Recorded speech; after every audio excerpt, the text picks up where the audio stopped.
Good morning, everyone. I'll go ahead and call to order a meeting of the Kent County Board of Commissioners and start with the roll call. Madam Clerk. Good morning, Mr. Chair. Commissioners Bujak. Present. Diaz. Here. Pakla. Wooden. Here. Baker. Here. LeGrand. Here. Oliver King. Here. Hennessy. Here. McLeod. Here. Sparks. Teal. Here. Vice Chair Brevy. Here. Commissioners Coleman. Here. Burl. Here. Ponstein. Here. Hildenbrand. Here. DeBoer. Here. Merchant. Here. Antor. Green. Here. Chair Stuck. Here. Mr. Chair, you have 18 members present, 3 absent. You have a quorum. Thank you very much. And now for our invocation this morning, I will call on Commissioner Bujak.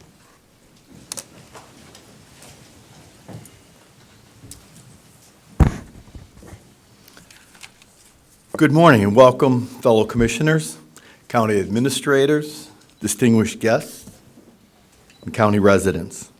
It's my distinct pleasure this morning to be honored in giving this morning invocation by invitation of our chairman, Stan Steck. Mr. Chairman, I thank you for this opportunity. Before I give this morning's invocation, I'd like to share with you some historical background on invocations at public meetings and how they came to be as a part of this American tradition. I have a love for history. I've been the Caledonia Historical Society president for 25 years. We can learn a lot from our past. They say if you want to know more about the future, learn more about the past. The first invocation at a public meeting began back in June of 1787 when Venerable Benjamin Franklin, who was 81 years of age, suggested that, and I quote, "Henceforth prayers, imploring the assistance of heaven and its blessings on our deliberations, be held in this assembly every morning before we proceed to business." End of quote. What was that business? The business at hand was the writing of the Constitution of the United States of America, which, as we all know, begins with the words, "We the people of the United States, in order to form a more perfect union." And you all know the rest of that story. Please join me this morning in invocation. Dear Heavenly Father, we the Commissioners of Kent County, Michigan, come to you today asking for your guidance, wisdom, and support as we begin this meeting. Help us to engage in meaningful discussion. Allow us to grow closer as a group and nurture the bonds of community.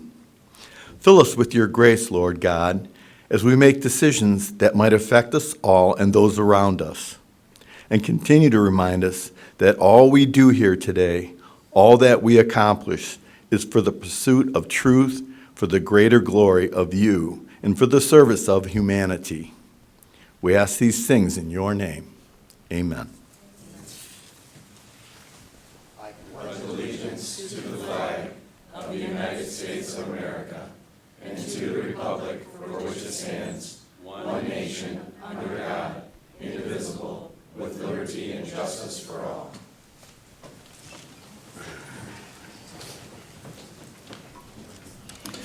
Thank you, Commissioner.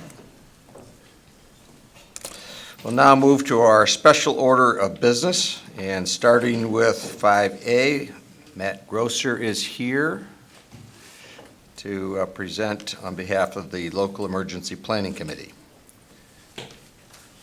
And Deb Aldrink is here.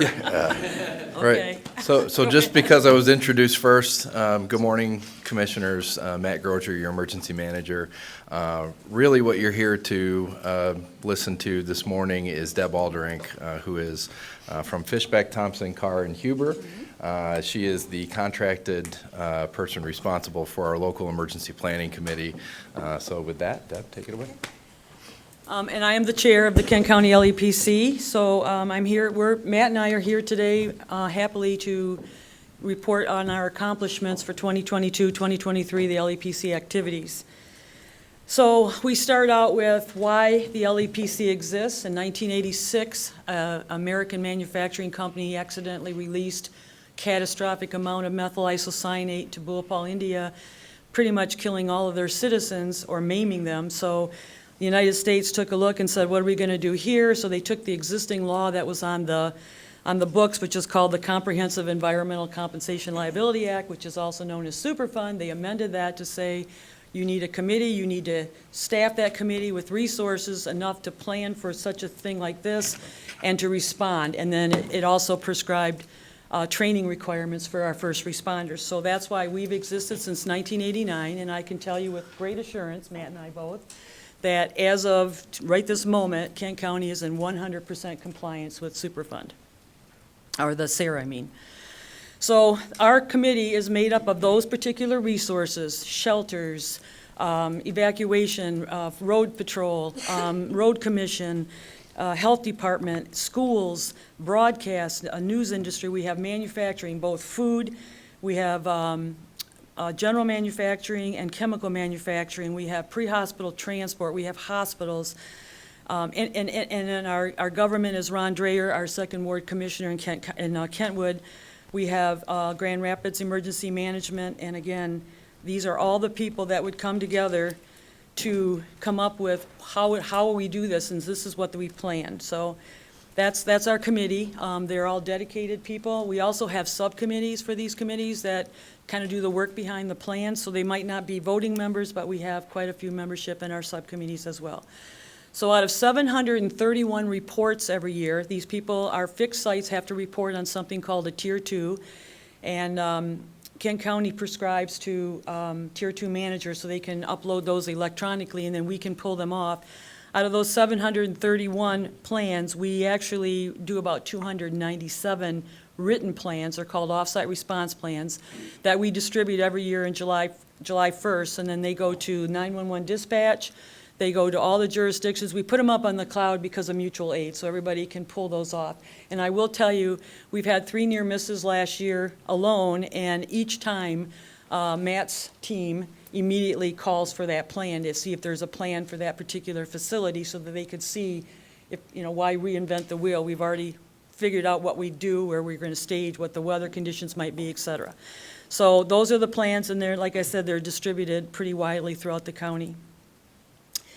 The Tier 2 manager, when it works, it's a great program. When it doesn't work, it's so frustrating. But in the meantime, we can, so if somebody amends that, whether people leave or the chemicals change or whatever, they can put that back up there, and then we can pull it off so we have the most current information.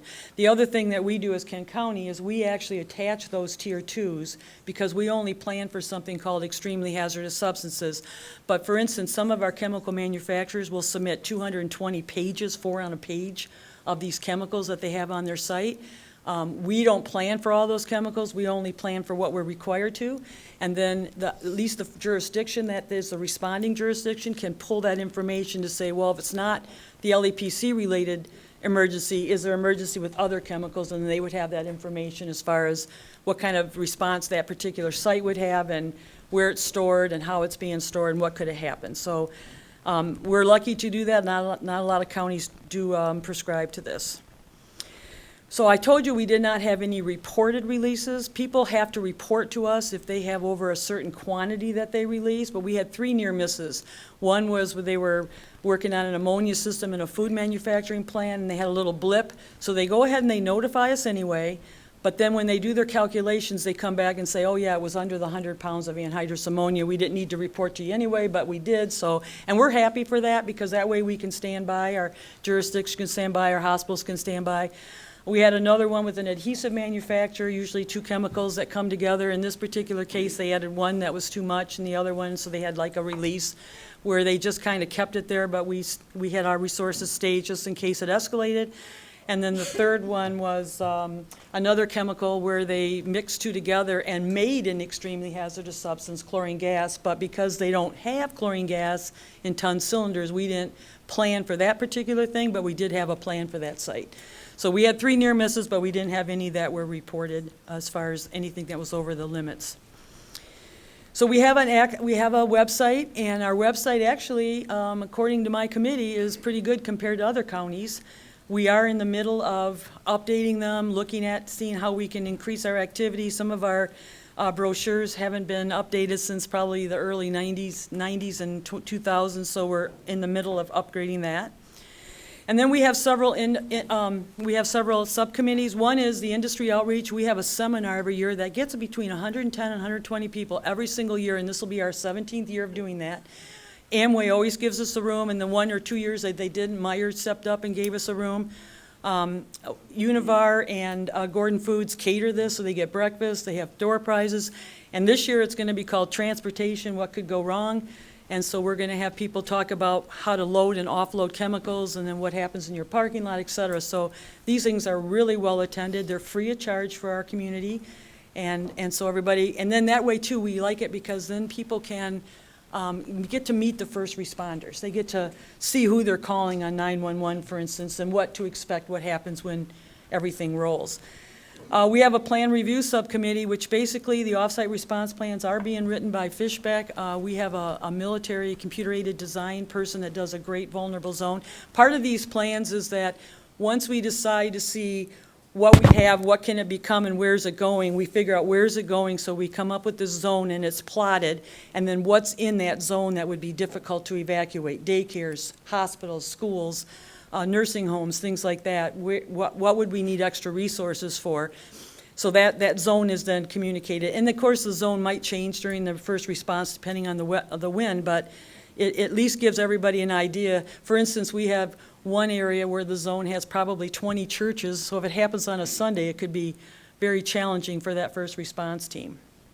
And community outreach and public information, again, they're working to update the website, come up with better brochures, and we're going to start eliciting social media. I mean, trying to get in the habit of broadcasting types of things. So like Matt orders a shelter in place, they would know what to do. We do have some brochures like that, but we're going to update those as well.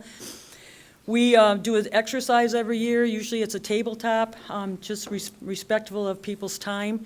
And typically it's anhydrous ammonia, so Cisco Frost Pack was last year, and we get everybody together and we just talk about what would happen. And with the case of Cisco Frostback, for instance, we always look at, oh my gosh, they're within the zone of the airport. So how would that work with the airport? How would we communicate with them? And then the executive, we have bylaws that we review, and then all the subcommittee chairs are part of that executive committee, so we can just see where the direction of the LEPC is going. So the transportation is, we're gonna, you want to update the mass evacuation plan a minute? So we do have a mass evacuation plan in Kent County. It's been probably 3 or 4 years since we've really kind of taken a deep dive into that. COVID kind of slowed us down on our normal cadence for updating our plans, but that is something that we're looking for the Transportation Subcommittee to assist with this year.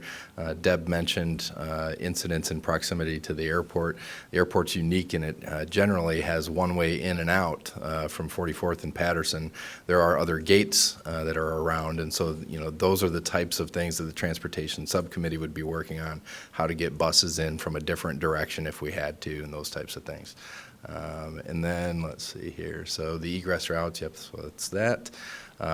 Road Commission is a fantastic partner in general, but they play a leadership role within that Transportation Subcommittee as well. They help with things like road detours and that type of thing, and in some cases, predetermined detour routes should incidents happen in some of our industrial areas. As well as the railroads. We've been coordinating with the railroads as well, especially the one on with CSX over at Butterworth, because they bring in hazardous materials as well. So we do have railroads that advise us as far as this route and what to do on these rail yards. And this is yours too, Matt. Okay, so just a quick snippet on the emergency management volunteers that we have here. Some of you may be a little bit more familiar than others based on the tornado event from a month and a half ago, but we do have a very dedicated group of individuals, both the Kent County Emergency Services Team, which is sort of our volunteer parent organization, and then we also have like the Medical Reserve Corps. We have a Skywarn team. They, of course, were very active a few weeks back. And so from generally the perspective of emergency communications, search and rescue volunteers, some general volunteers that can help with perhaps like a sheltering need and those types of things, those are some of the cadre of volunteers that we have availability to. Yeah, and so this basically explains a little bit of the organization of the volunteer teams. We've worked on consolidating a lot of the team management just for consistency purposes, but also for onboarding purposes. The emergency management volunteers that we utilize, especially those involved in things like sheltering, have full backgrounds that we run on them. If we're going to be leaving them potentially alone with people, we want to make sure that those backgrounds are all in place. So this consolidation of team membership occurs at that level. And then it's just easier to perform incident response where several different components of our volunteer teams are involved if we have one management for all those teams. So that, I think, is really what we have for volunteers. And that's what we did last year. So this year, we're going to, our seminar is on November 3rd. It's always the first Friday of November every year. That will be at the Amway, and I already said it's called Transportation, What Could Go Wrong.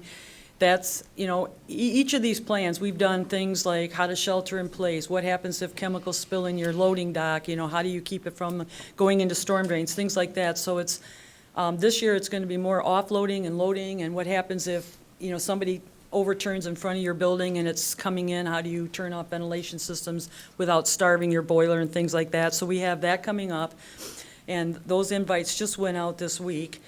Our plans in February is when the Tier 2s start being uploaded on the Tier 2 managers, so I'd say by March, April, we've got a good handle on these. We never publish them until they're all done, so we can just give the one big package to each jurisdiction in the cloud and a 911 dispatch so that it's complete, and even if we amend them, we might put something in the plan or up on the website, but those plans go out July 1st.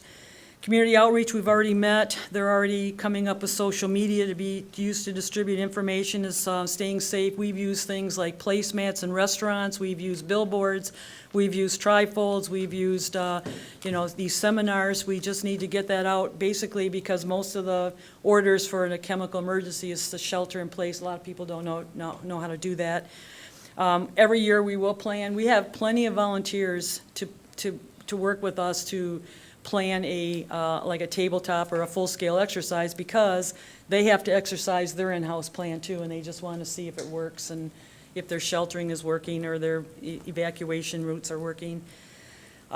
We have a grant every year. It's not a lot of money, but it's something, so we put that grant in. When does that grant usually do? It's like, we just put it in, didn't we? Yeah, we just put it in. So the state sends that out to all the LEPCs that are in good standing, and we get that money every year. And then, of course, Matt's working on the transportation subcommittee. Before you go, I just learned of an untimely death of somebody who was responsible for first response for the entire southern county of Kent County, who put together his first industrial first response team ever at Lax Enterprise, and I'm talking about A.J. Ponstein, who stood up to everybody and said, this is a team we're going to have. And he was a role model for most of our industrial first response. So I just want to call a shout out to AJ.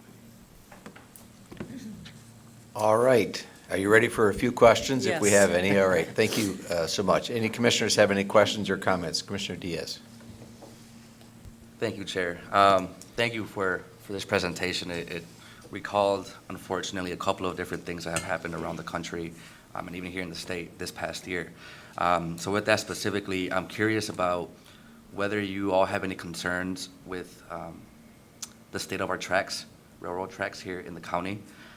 There was a spill, as we all know, in Ohio, very catastrophic spill that's still having consequences for the residents there. If I'm not mistaken, there was a spill on the east side of the state this year as well.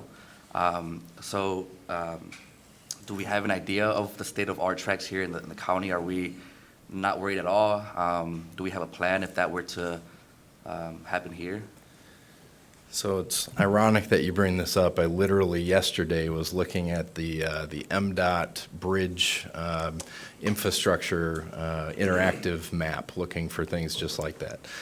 There are some culvert bridges that are rated as poor that are along some of the railroad areas in Kent County.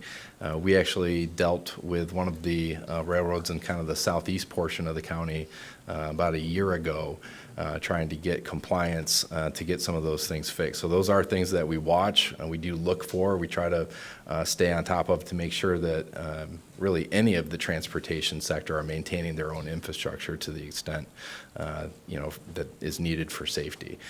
So that'll generate some follow-up correspondence with us to seek information. A lot of times these things are so small that they probably don't have a major risk for any type of issue on the railway, but it is something that we'll follow up on. Thank you. And then my second question is, we have another special order of business right after you all today in regards to the economic impacts of new Americans in our county. There's a stat here that says that almost 40% of our population growth was driven by immigrants.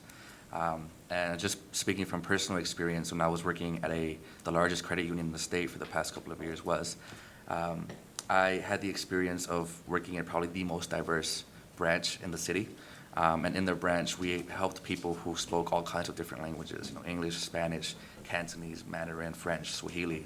And so I'm curious as to, especially with something like if we had to one day have a mass evacuation, how do you all factor that into your planning, into your communications, potentially having to communicate with such a diverse group of people?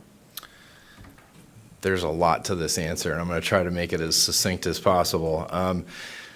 So just a few weeks ago, we met with, it was basically a state training that was conducted for refugees that were new to the West Michigan area. So I would say that is one way. Through outreach, we meet with them, we educate them on local alert and warning protocols. We tell them about the siren test schedule so that they understand what that means, explain in detail what they should do if they receive any of the different types of notifications. In terms of the FEMA wireless emergency alerts, there is a function within that product where they can change the language to have the language of that product translated for them. And there are other initiatives that we have where we have been discussing pre-identifying community leaders all throughout the county that could help us drive messaging down further. Sometimes the translation service that you receive in an automated fashion leaves a little to be desired, and so I think it's important that we consider working with community leaders as well. So when they get the notification, which everybody will, especially the multilingual community leaders, if they are able to then translate that into what this means for our community here locally, that's something that we've been talking about doing as well. Thank you. Commissioner Bujak. Thank you, Chair Stagg. My question is in regard to local township governments and your communication with them during disasters. I know that you work very closely with the first responders, but I'm talking about the township boards themselves.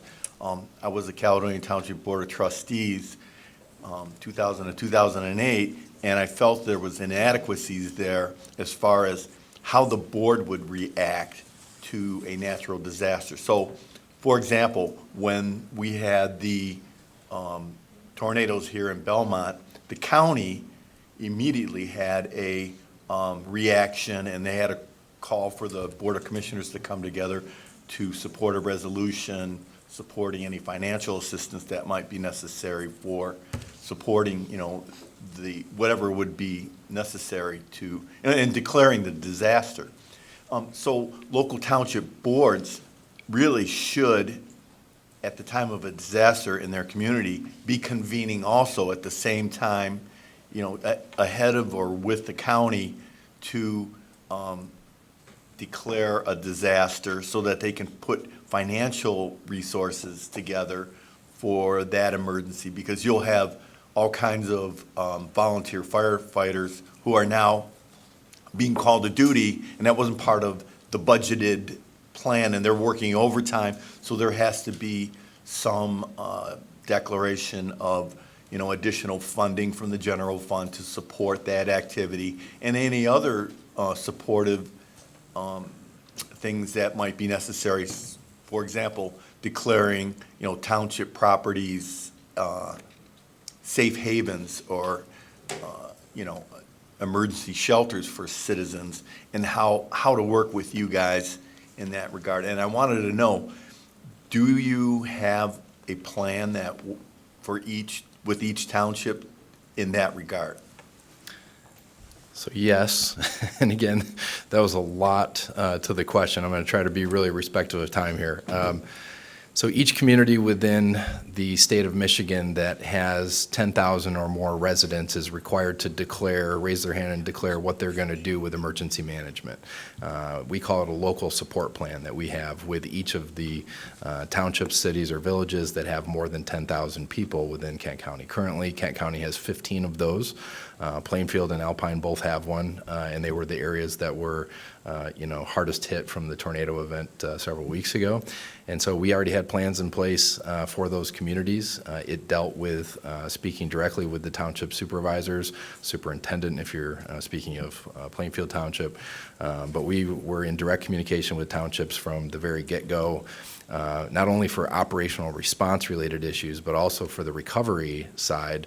And that is, one of the things that we were trying to do is make sure that they have the highest chance of eligibility for any type of reimbursements that might come. And so early on in the response, we were already trying to help them align their response to be recoverable. So those things are all in place. If there's a municipality that does not have, less than 10,000, we would follow basically the same protocol that we would for one of the local support plan communities, in that we would be communicating with those township officials right off the get-go. It's usually first through the local fire chief. We're very connected to that group, but it very quickly expands into the local government individuals as well. Does that answer the question? I'd like to add Yeah. something. About 10 years ago, LAPC representatives went around to every township, super mayor, you name it, and we had like a meet and greet type thing, and that was really well attended. So usually the fire chief was there and the township supervisors or the mayor, whoever's the governing body there. So they understood what SARA was. They understood how important it was that we weren't enforcement. I think this is why this is so successful as a committee, is because we're not enforcement. We're just trying to help them so that we have this information in our community, so that we know how to respond and decontaminate these people and treat them if they do get exposed. So we have done that outreach, and I will say that some of our attendees on these November seminars are township people. They're they're fire chiefs and they're they're mayors and whatever, so they do show up for this, just especially if the topic interests them. So we have been making resources for that too. I appreciate, the response, and it sounds like since 2013 that has been in place. In 2008, Caledonia got hit by a tornado, and we didn't have this plan in place. So, that was my concern, and I'm glad to hear that townships now have a more robust response and connectivity to the county. Thank you. Okay, Commissioner Ponstein. Thank you, Chair Stack. And I'll be brief because Commissioner Diaz asked two of the questions I was going to ask. I wanted to expand on rail safety a little bit. How active are the railroad corporations in the plan? I mean, are there rules on what they won't carry, the times that they carry it through? Because I live on a main line in Granville, and if you would take that book of hazmat placards, you'd be really interested on what they're hauling through our cities and communities. So we do have railroad representatives within the LEPC committee. In terms of some of the other questions, I might have to get back to you on some of those things in terms of restriction. After the East Palestine event, we started getting really good cooperation from all the railroads in terms of sort of like the manifest list of all the chemicals that were on the railroad. There are certain sharing restrictions to that information, but we at least have that in emergency management now and with the LEPC, where we can dive a little deeper into our plans to make sure that the radiuses for the plume mapping and those types of things are all appropriate based on the commodities that are flowing through the community. So again, I think that's probably the best answer I can provide you in the moment. I might have to get back to you on some of the actual restrictions and regulations. And we resurrected that relationship with the Bakken cruise because we were so scared about if that Bakken crude were ever to spill, especially in the Butterworth Railroad. So that's where CSX jumped in and has been helping us. But yeah, we've been working with them very seriously, just not only because of East Palestine, because we're worried about it here too. Commissioner Green. Thank you, Chair Steck, and thanks Deb and Matt for the presentation. I'm going to be really brief too, as brief as I can be, but this is more of a comment than it is a question. I think I got, Matt, as you know, working with you and Scott, a crash course education on emergency response when we were dealing with the aftermath of the tornado through my district, and Commissioner Teals and Commissioner Antors and others. But I think it would be really beneficial for us as a group. I think we could sit here, I mean, when you start hearing more about this stuff, you could sit here all day and ask questions and learn, and it would not be enough time for us to get an education on this stuff. But one of the things I learned coming out of that disaster response was what I didn't know and what I think we all kind of need to know as commissioners if and when one of these incidents happens in the county or in the district.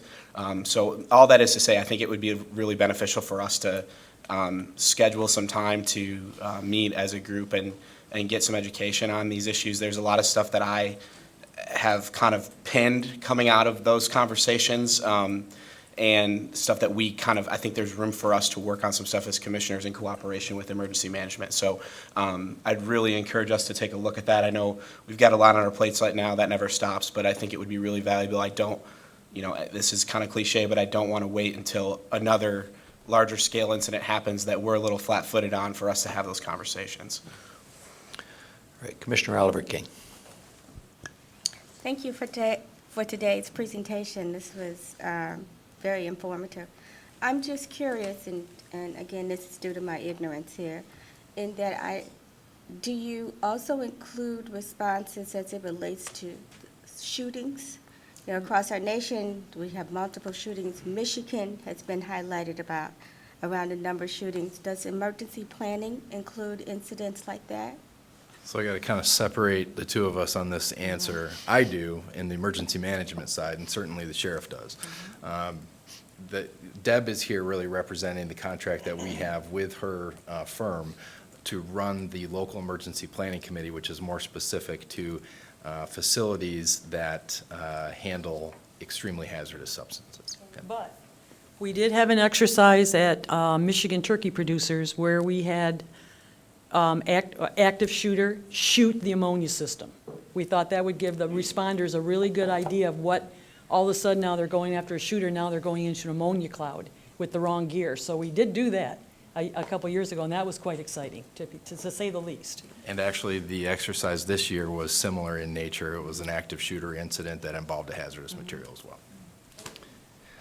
All right, I don't see any other comments or questions. So again, thank you so much for your presentation this morning, and of course, thank you for the incredible work that that both of you do and your organizations do on behalf of the county. Thank you. All right, our next special order of business is from the Grand Rapids Chamber.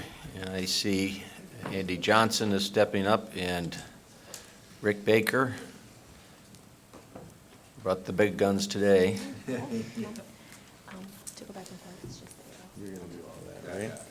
Good morning. Well, good morning. Thank you for having us. For those of you that I've not had the chance to get to know yet, my name is Rick Baker, and I have the honor of serving as the president and CEO of your Grand Rapids Chamber of Commerce.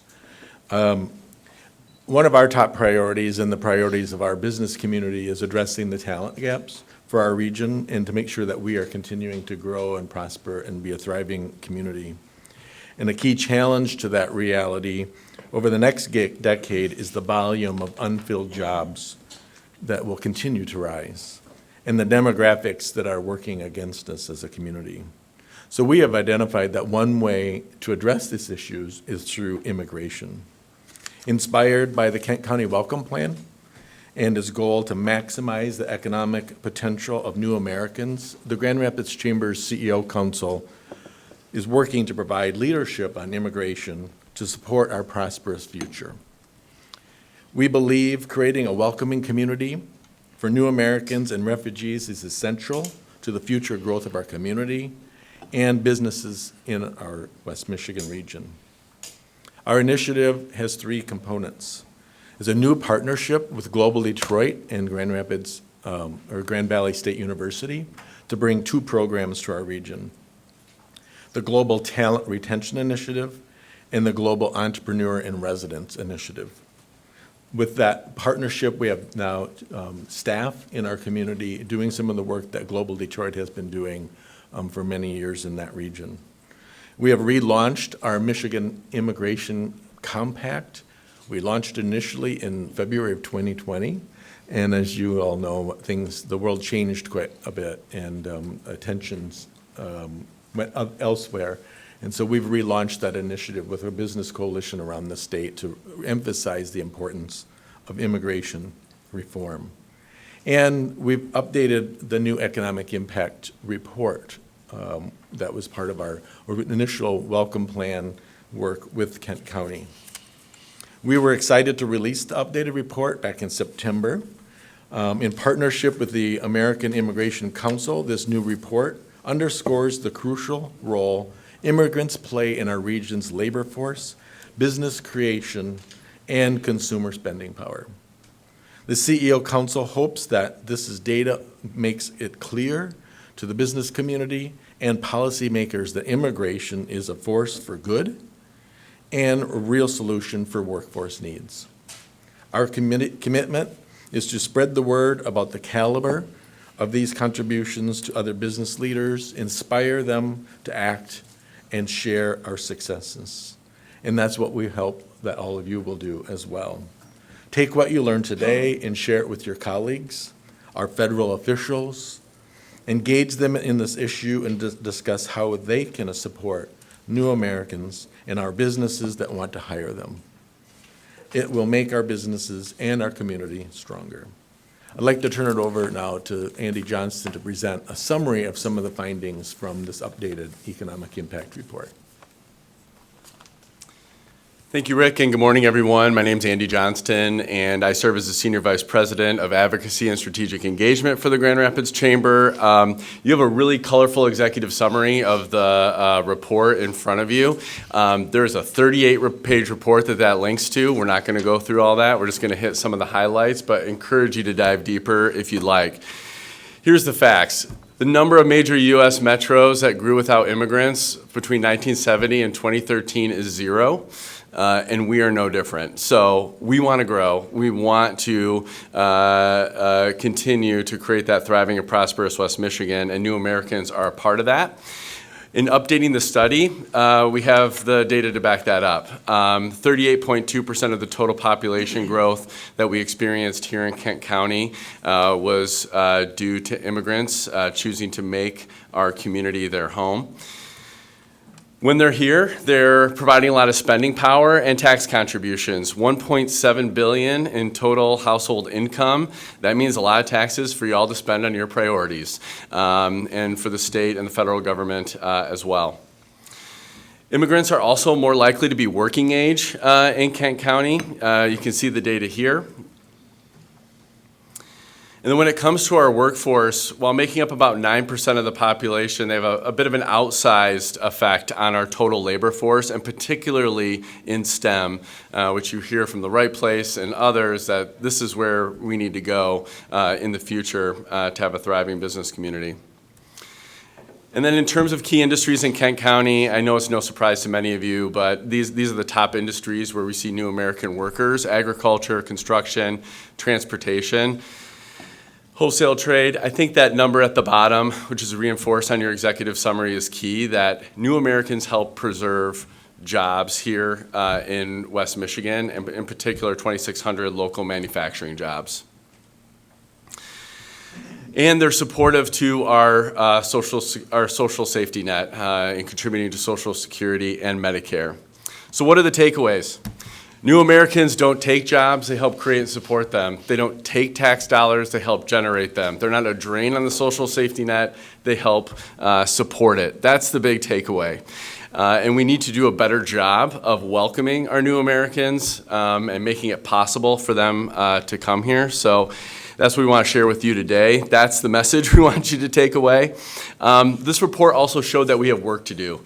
One of the things that you hear about new Americans is that they're more likely to start businesses. And we see that a lot with the retail success up and down Monroe Center. There's a lot of new Americans starting businesses in Kent County. But our report showed that our new Americans were 28% less likely than their U.S. counterparts to start a new business, whereas typically new Americans are 38% more likely to start a job or start a new business. So we're also conducting an ease of doing business study right now to delve deeper into this data point. So we want to help you make the broader case. We want to thank you for your support of the Welcome Plan and maximize the potential of new Americans in our community.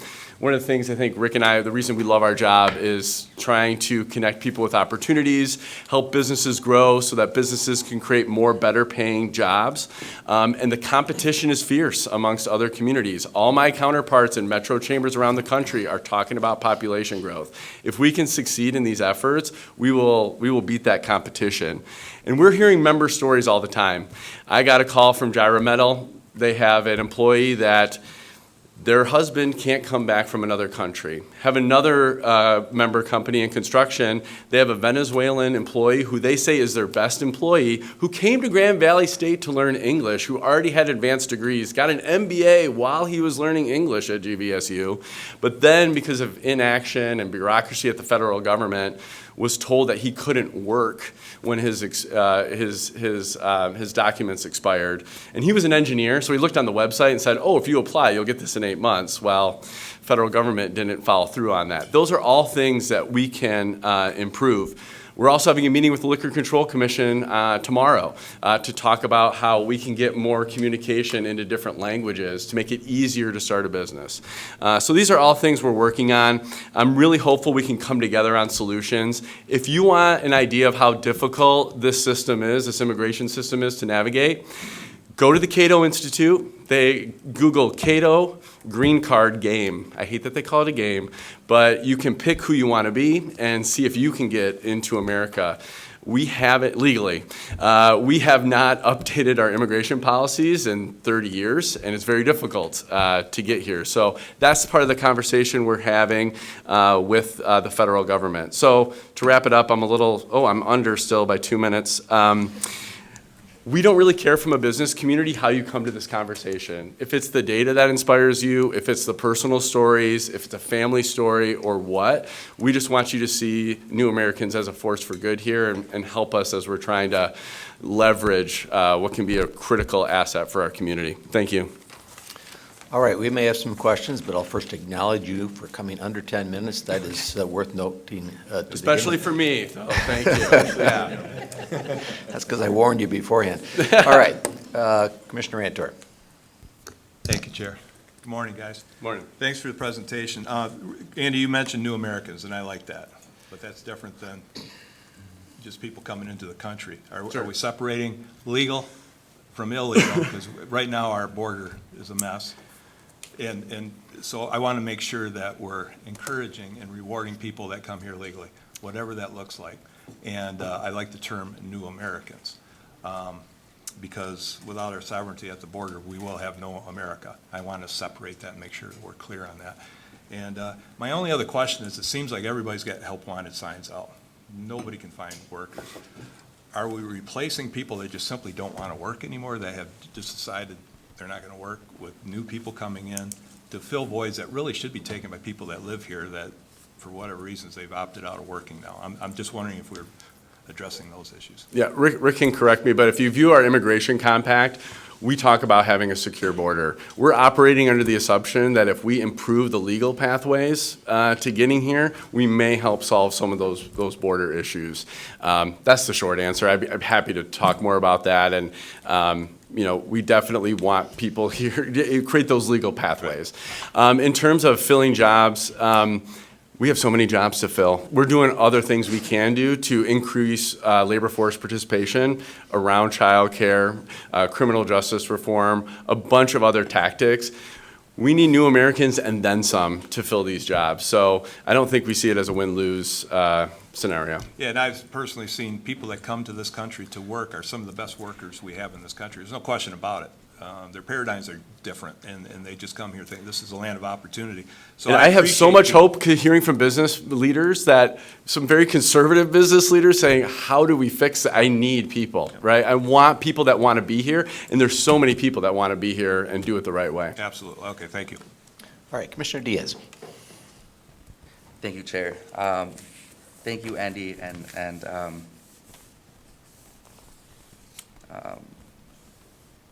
Rick.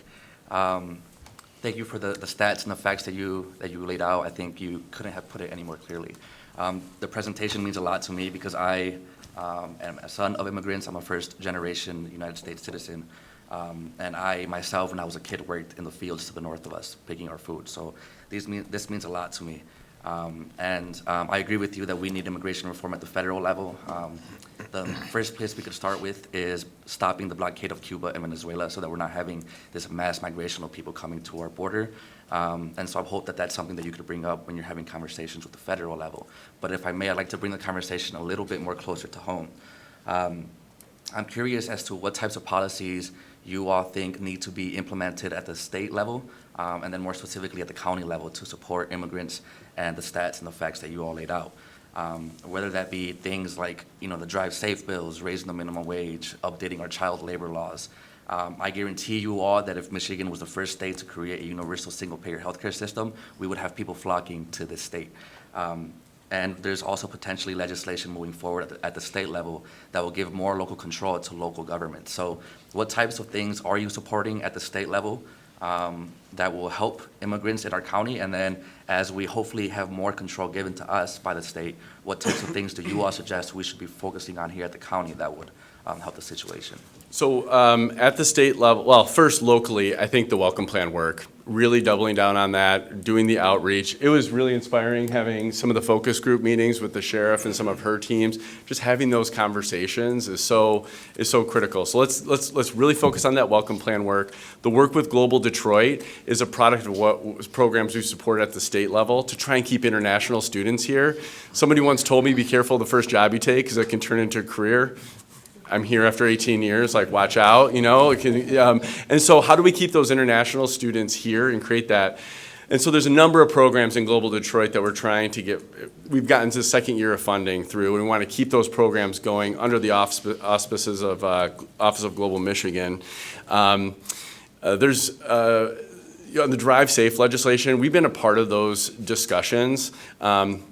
We are trying to advise them on the business community, what our take is on that. We think it's a problem that needs to be solved. Other states have looked at it.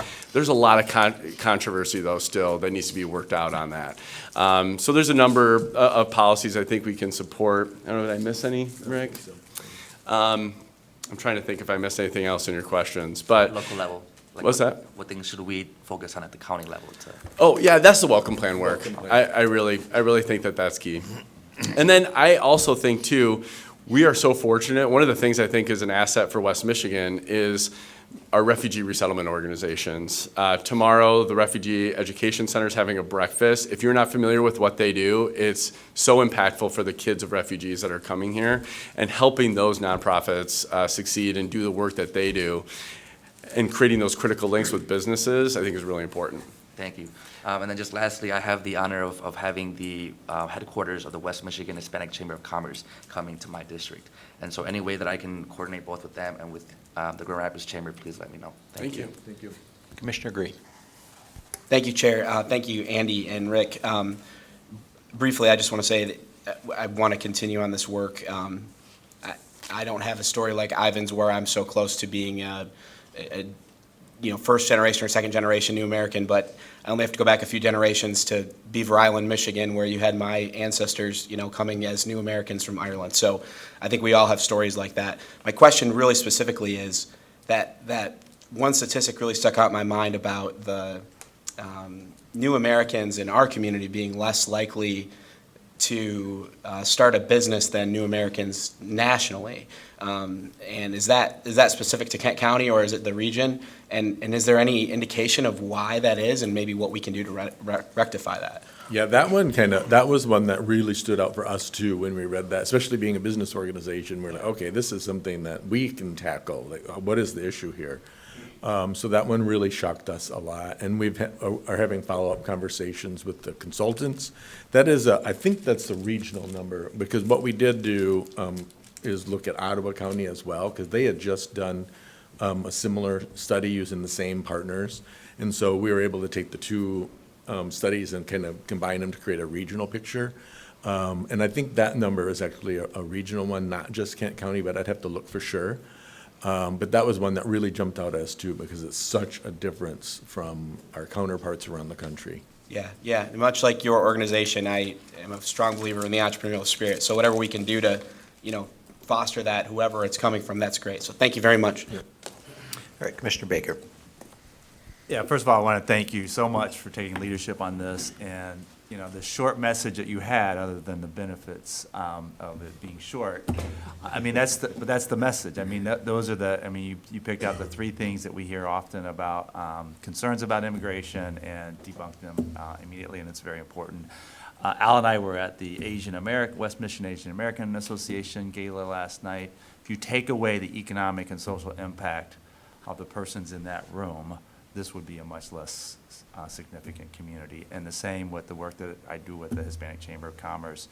And I also appreciate the way you talk about New Americans, and regardless of how they got here. This work is, we have an economy that requires people to come and do work, regardless of whether or not the systems are in place to appropriately do it. And rather than demonizing the people who show up to do the work, it's about, welcoming people and how do we make it better, and of course, smooth the process. So really appreciate your leadership across the board on this. Thank you so much. Thank you. All right, anyone else? I don't see anyone else, so again, thank you for your report and all the work that you do on this incredibly important and complex issues. Thanks for your partnership with the Welcome Plan. Yeah. All right, let's move to our next item, which is public comment. This is the first opportunity for public comment. It is intended to be addressing items that are on the agenda only, so if you do wish to address us on an item that's on the agenda, you have up to 3 minutes. Please identify yourself and the item you wish to address. Thank you.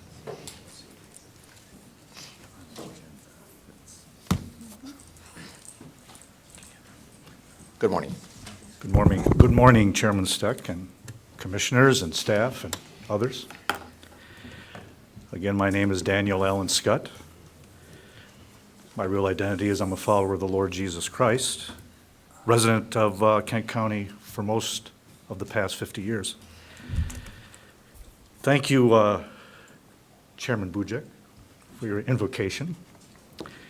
By the way, your first name, Walter, it means powerful ruler. I think that's appropriate. He's working on it. I don't know, Chairman, let me ask right off the first here, can I address what you've been talking about, or that's not an agenda item? Those are not agenda items. Okay, how about reports concerning affordable housing? That is an agenda item. That is? Yes. Okay. Then I will restrict my comments to that. And I just have said many times, the Holy Scriptures, and it says here, if I can read from your handout, Affordable Housing Loan Fund. Again, I've said this here before. The Holy Scriptures say the borrower becomes slave to the lender. And I know the intention is good to lend money to those that can't afford quote-unquote housing. But then they become your servants, according to the Scriptures, slaves. And we're not to be slaves only to the Lord Jesus Christ. If you're going to help the poor, Scripture says give them the money. Jesus said, with not expecting anything in return. And that should probably filter out a lot of people you shouldn't give any money to. And I would, again, say the working poor. the working poor. Give to the working poor. We've heard a lot about work today. I've been in the inner city again for 43 years, ministering to the very poor of Grand Rapids. And thousands of these people are strong, healthy young men and women. And they're always complaining about the need for them to have housing. Well, if they went out and worked, which we just have learned there's plenty of work available, they would at least be on that path to afford their housing. So I would close in saying this: if you're going to give to anyone, I'd appeal to you, give to the mothers and fathers that may be contemplating having their baby murdered because they feel they can't afford the child. To me, they would deserve a helping hand. Thank you. Thank you. Anyone else? Good morning. Good morning. My name is Shannon Tanis, and I am a resident of Kent County for over 30 years. I do private oversight of government accountability. I want to speak on several of these agenda items. First, the adoption of a bonding review advisory committee report and Board of Commissioners chairperson. I have done extensive oversight to inquire on the bonding mechanisms of state officers, whether they're in the judicial, legislative, or executive branches on every level. I've inquired into the financial insurance department of the state regarding those open publicly to the people to be able to understand and find. Well, the history of oath of offices and bonding were recorded with the local clerk before insurance companies came along. So what I found out was the judicial branch has a blanket insurance policy for all of their court officers and judges and things like this. When I went to inquire about this for Kent counties, I was ignored, denied, blocked. But I have one from Oakland County. And when I inquired on this, these are handwritten policies that are not even in an electronic database with these insurance companies. High concern that the people do not have access to this information and that has not been publicly put up for consent. Do not agree with this. So someone needs to look into this matter. Furthermore, the addition of district court judges and assistant prosecuting attorneys in other law enforcement. I have done oversight with probate court and the whole Kent County courthouse, as Mr. Has known this very well. And there is a lot of fraud in color of law and color of authority that is being operated and causing harm upon the people, especially with probate. They're using it as a weaponization. There's a lot of weaponization against the people. I have a complaint that has been forwarded from the Attorney General about the probate judge, Morawski, not to mention foreclosure fraud that is being done with MSHDA loans and FHA loans that I have a congressional inquiry on that I communicated with Melissa LeGrand about and that she has not followed through. And I also did the same thing with her husband before she was in office, and he did not do either. So this is a pattern and practice of our representatives not engaging and not following through and allowing these things to continue and participate. So I would ask the body to look into that conduct because it's very highly concerning. Thank you. All right, anyone else? Okay, I don't see anyone else for this public comment. Note there's a second public comment opportunity. Move to consent items, and I will call on Commissioner Bujak. Commissioner Bujak, you're not chair yet. And I don't want to be. I'd like to make a motion to accept the consent agenda. Is there support? Supported by Commissioner Kallman. Questions or comments? All right, if not, this is a roll call. Madam Clerk. Thank you, Mr. Chair. On the motion to adopt the consent agenda, Commissioners Bujak, Yes. Diaz. Yes. Pakla. Wooden. Yes. Baker. Yes. LeGrand. Yes. Oliver King. Yes. Hennessy. Yes. McLeod. Yes. Sparks. Yes. Teal. Yes. Vice Chair Brevy. Yes. Commissioners Coleman. Yes. Burl. Yes. Ponstein. Hildenbrand. DeBoer. Merchant. Antor. Green. Chair Steck. Yes. Mr. Chair, you have 20 yeas, 0 nays. The motion passes. The consent agenda is adopted. Thank you. We'll now move to resolutions, starting with Resolution 8A, and I will call on Commissioner Coleman. Thank you, Mr. Chair. I move Resolution 111 to adopt the Bonding Review Advisory Committee report. Is there support? Support. Supported by Commissioner Burrow. Questions or comments? Mr. Coleman first. Thank you, Mr. Chair. I just want to thank the chair for authorizing this subcommittee to look into bonding, our bonding process, and our fiscal policy on debt. So this is bonding in the sense of our county debt obligations.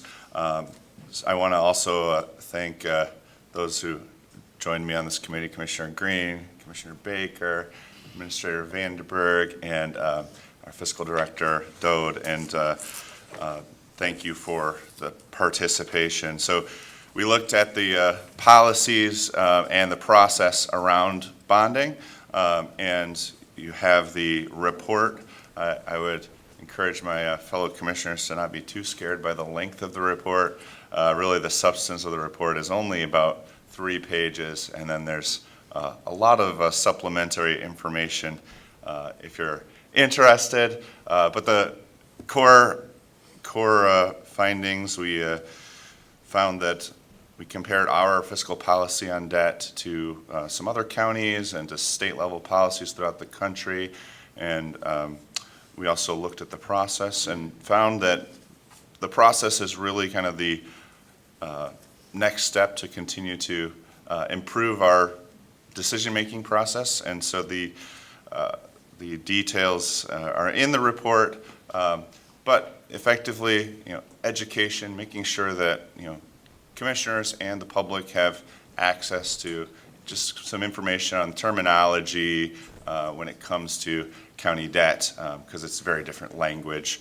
And then providing, whenever we look at a particular bonding request, that we have in front of commissioners good information to look at all of our current debt obligations, the impact in terms of different kind of key metrics and ways to look at a proposed bonding debt issuance, and then any future anticipated upcoming needs for bonding.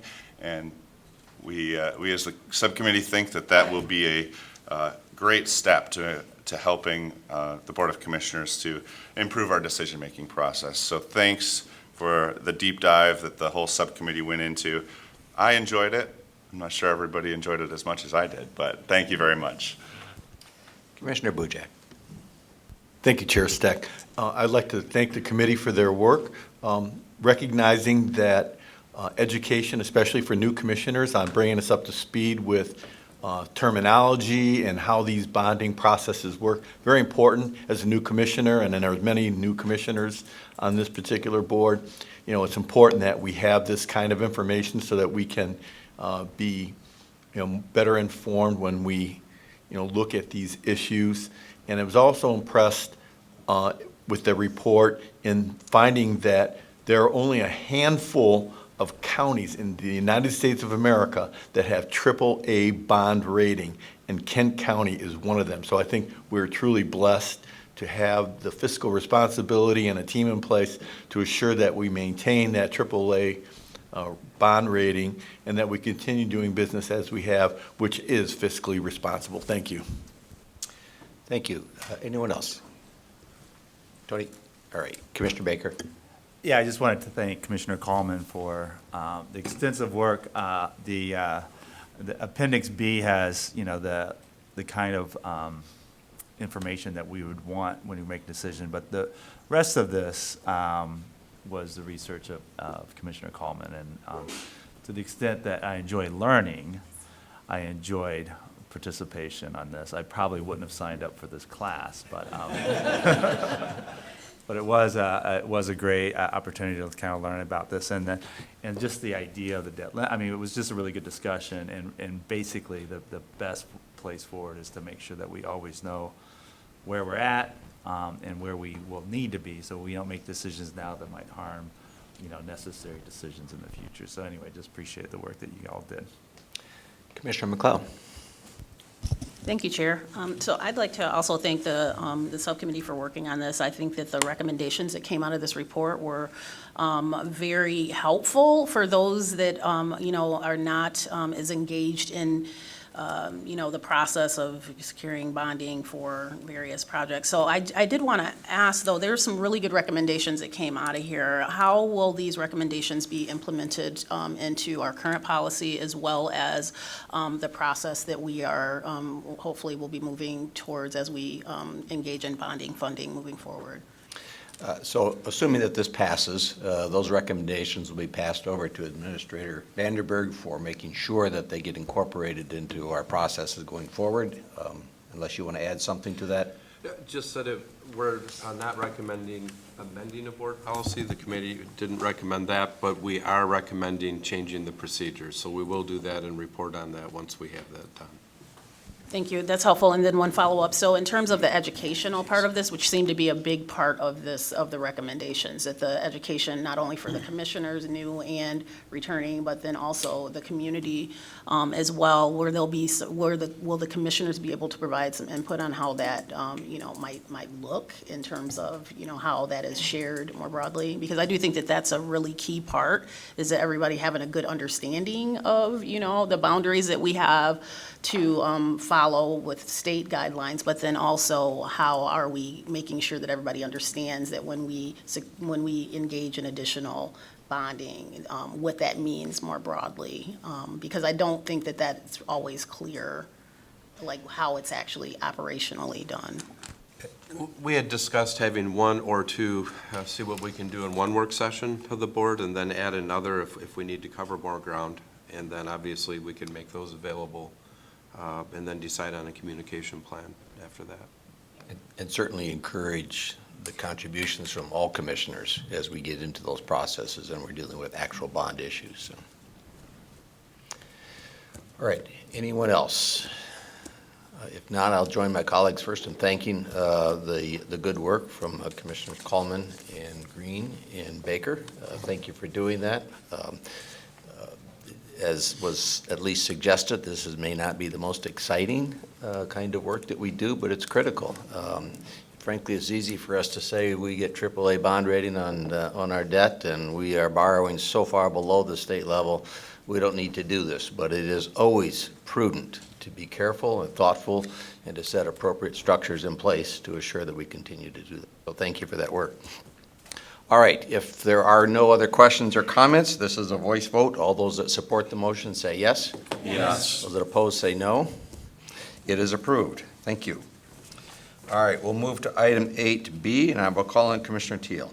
Thank you, Chair Steck. I move Resolution 112, the addition of one district court judge and several other positions from the Kent County District Court. It is supported by Vice Chair Breedy. Questions or comments on this motion? Commissioner Ponstein. Thank you, Chair Steck. So, County Administrator Vanderburg, I didn't see on my packet, and I kind of tried to search through the Finance Committee one, and even, well, I guess our legislative. What is the total cost of all of these, and what share of this is being paid for by the state of Michigan, who, for some reason, we have the courtesy of running and paying for the courts in this state now? Well, historically, the state pays 90% of the cost of the judge's salary, and the county picks up the rest. That's probably the quickest way to answer that. As far as the total cost of this, I did not bring the report with me this morning. I don't know if somebody else has that figure. We did send that out. In fact, I'm guessing somebody texted the answer to me. No, you don't, I mean, you don't have to do that. I'm sure it's sizable. Yeah, and it was in the report that went to the board and the subcommittee completed. I should have it right in front of me. You don't have to get it. I guess, I think it's slowly approaching the podium right now. It is included on page 4 of the subcommittee's report, and the total number would be 621,141. okay, thank you. So Al, I mean, this isn't the first time I brought up this point when it comes to judgeships. You know, this isn't a county responsibility, and this is, once again, one of the unfunded mandates, and it's one area that we seem to be constantly fighting with the state of Michigan on who pays what and what pays what. So, you know, this spells it out, everything that's wrong with the state government and the relationship and the things that they've passed along to us over the years. And we've had legislators after legislators promise to address unfunded mandates and have done nothing. So like on items before on this, I've got nothing against judges or the courts. Maybe we could run them a little more efficient, but this is an unfunded mandate, and I oppose that. And I also ask the chair to do a roll call vote on this. Okay, so let me do just a brief dive into unfunded mandates. So it's really the Headley Amendment to the Constitution, which was adopted by voters in 1978, that even created the concept of unfunded mandates, because part of the Headley Amendment limited how much tax increase can occur across the local government. And another part of Headley said that state government, and that included legislative, judicial, and executive, cannot pass on unfunded mandates to local governments. But it's a little complex because anything that was mandated prior to 1978 is not included. So it's only if you expand another level, and not like, so instead of district court, say after 1978, the state created a whole new type of court and then mandated the counties pay for that, then that would be something that the state would have to pay for. But if it's something that where the requirement existed before 1978, technically we still have to pay for it. Now, Commissioner Ponstein, I think a gray area in my mind would be, because we're expanding the district court, a judge, should that piece of district court be covered by the state? And I would want to put a little more thought into that. But I do think that because the district court system was mandated after the 1963 Constitution, that there's at least a chance this is mandated, but certainly the district court function is. There's many services provided by district court that came after 1978 that are mandated that the state doesn't pay us for. And so certainly you are correct that there are significant parts of all the court systems that are mandated that we as a county are paying for and not being properly reimbursed by the state. And this is a message we have carried. We fight it every year. I've personally testified many times at state and House committees on this, and it's a fight we will never let up on, but we don't seem to make a huge amount of progress either. And I appreciate the work that you've done as president of MAC, fighting this good fight during your time as president and before. So, Vice Chair Breedy. Thank you, Chair. I just wanted to state that, I'm happy to serve on this committee for the second time, and the judgeship is very needed in our community. We've had significant population increase, and the 63rd District Court serves a very large population. So in order for our community to be served properly and to provide justice, I think this is a very important position, and I fully support it. Thank you. Anyone else? Commissioner Hennessy. Thank you.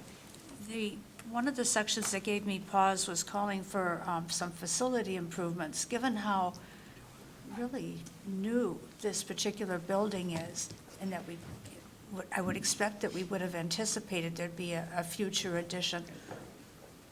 What is the nature of the facility improvements that will need to be made? I'm just thinking, why didn't we think about this? And, what is the nature of that? Yeah, probably answering why we didn't think whatever we didn't think is beyond our reach at this way, but I'll let the administrator respond It's a new to. building. Yeah, I think that was considered, and there was a meeting of the minds between, it was Sheriff Stelma back then, and the Chief District Judge, and also the county administrator. They discussed this when that building was being built. When we built the courthouse, the new courthouse, the circuit court, and the Grand Rapids 61st District Court is in that building, there was a horrible incident that happened in the courthouse. It was across the street where the convention center is. And so we built that building and the district court with the sense that there would be 3 different pathways. One for prisoners that come in a sally port and go up in a secured elevator, and then there's a pathway into the court, one for staff and one for the public, so that those 3 different populations could be separated inside of the courthouse. There was a lot of discussion about, in the future, a 3rd courtroom would be needed, and at the time, the court administrator, the county administrator, and the sheriff agreed that, and I should say district court agreed at that time, that they could balance the caseload so that the less serious offenders, the non-felony offenders, could be handled in the 3rd courtroom, which then wouldn't need that secure passageway, and that the other 2 courtrooms would handle the more serious offenses. And actually, the smaller courtroom on the 1st level could also handle those offenses with having more of that secure access. So, I mean, I think it's more of a future discussion. I think that for, the next 5 to 10 years, in the words of our court administrator, we can do it this way. And then just see what happens both with population count in the county and then also what happens with our crime index. And it might be that the building would have to be expanded at some time, but I think that will be a future decision, and we'll very carefully, track what occurs each year and see where that road takes us. Thank you. I appreciate this explanation of how we came to what we've, what we have in a district court. Thank you. Thank you. Commissioner LeGrand. Thank you, Chair. To further address Commissioner Hennessy's question, the meeting of the minds that took place also took place in 2009. So I was serving on the subcommittee as well, right after the economic downturn, which might also explain why they were more modest in how they built out that project. But we did address this between the balance of security and also making do with the building that we have, which is going to require some deft juggling on the parts to keep judges will be moving courtrooms, which normally they don't do and certainly don't like to do. But that is going to keep us, in a more modest build-out frame of mind. But given how fast that particular part of the county is growing and gaining population, that's why we're going to have to consider it in the future. Thank you. All right, Commissioner Antor. Thank you, Chair. I was wondering if anyone from the court or maybe law enforcement's here to talk about the cases. It seems like most criminal cases right now are pled out, the vast majority of them, before they go to court. And I was wondering how that trend is going in 2023, if that's becoming more common, less. And then also, having spent a couple days in circuit court recently, as an observer, I did notice that families from both the plaintiffs and the defendants, they're not separated, even in criminal trials. There's no place for them to go. And that was talked about before they built the court, but it was never addressed. So I'm wondering how serious we are about I separating. think the division that was addressed between the public and the actual court employees, separate, distinct accesses. I don't think there's any conversation about splitting defendants and victims. There actually was. Was there? Yes, Okay. for sure. But anyhow, I was just wondering about what percentage of those cases are pled I don't out. know that we have anyone from the court, from the district court here. I appreciate the question. I think maybe even to take that a step further, during COVID, the court started doing a lot more with video arraignments, and I think monitoring that over the next 5 to 10 years will also be important, especially in the non-felony type cases. I expect that to be a growing tool that will reduce some need for actual space in the future. That was my next question, because that seems like that opened up. It's like now companies realize they don't really need their offices. They were doing pretty well with people working off-site. So what we've learned from COVID is we can still get things done, and I see it a lot at the courts now. and with the judges using that technology. So I'm wondering, before we, expand and build out and all this stuff, maybe we should take a little step back and see what the future looks like. That will all be part of that planning process as we just monitor the next 5 to 10 years. What are the needs? But it goes kind of this resolution here, So for this resolution, you're not actually allocating money at this point, because these positions wouldn't start until January 1 of 2025. But it's a signal to the state that if they go through the trouble of creating the judgeship, that you will be behind them with the resources the judge needs to actually do their job. So that's why this is coming at this time. The House, our bill to add a district judge was voted out of committee. It was on the House agenda yesterday, but the meeting adjourned before they had a chance to take up our bill. So, Chair and Al, I would like to take a little bit of a step back and look at the courts and what the future holds as far as technology advancements and stuff before we go much further beyond this. So, thank you. All right, anyone else? If not, I will say just a couple of things. First of all, thank you to the committee that did this work, Commissioners Teal, Brevi, and LeGrand, for re-engaging. I know you did this a year ago, and then we had to step back and re-engage you to do the updated analysis. So thank you so much for your work. And I would go back to underscore that our 63rd District Court judges have historically worked at caseloads well above the average across the state. And they have done so with a good attitude, and so they are continuing to work well above the average. So I can't quite read your screen, but I think you're trying to convince me that I'm right about that.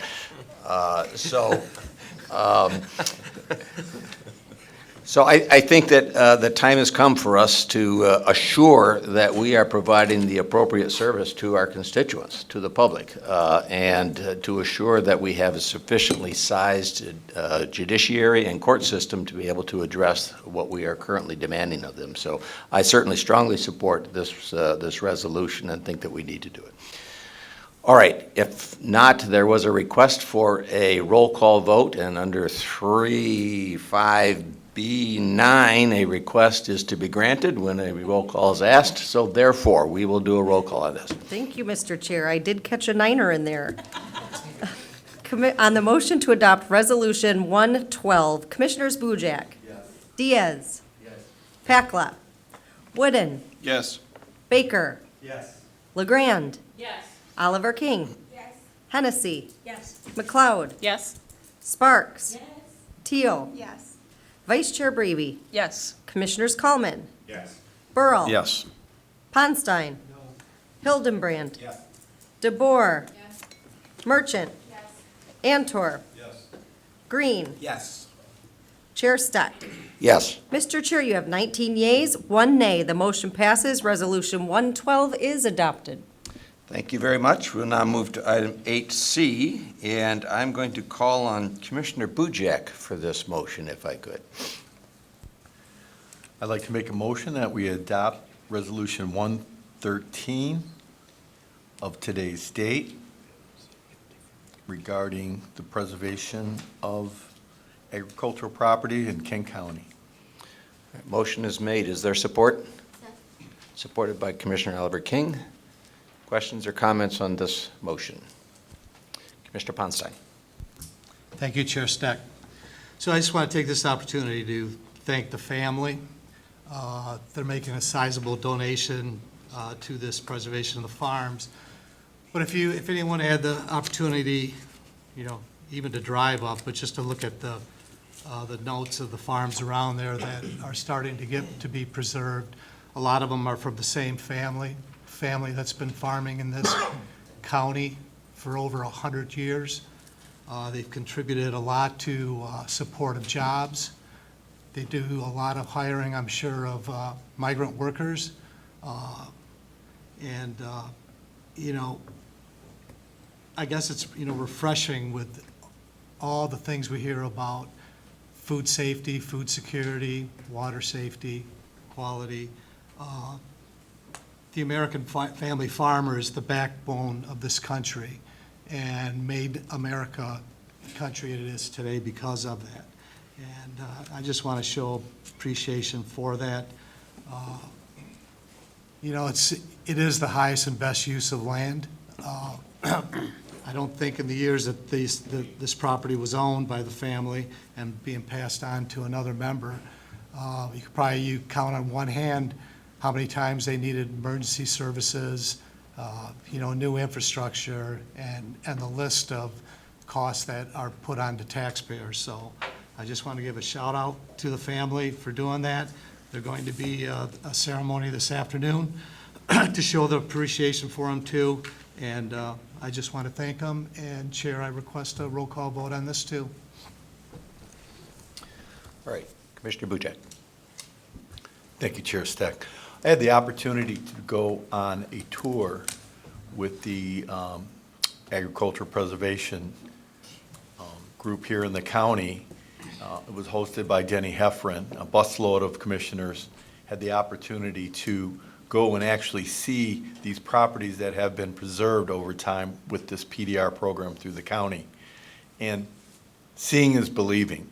And when you actually see the properties that have been preserved, you understand more the importance of agriculture in the state of Michigan. We are number 2 only to California, but when it comes to diversity of agriculture, we are truly number 1. So agriculture in the state of Michigan, extremely important, and preserving land so that we can continue to do that, very important. I'm glad to see the county has a PDR program, very supportive of it. Thank you. And I will be at the dedication at 2 o'clock today. Commissioner Antor. Thank you, Chair.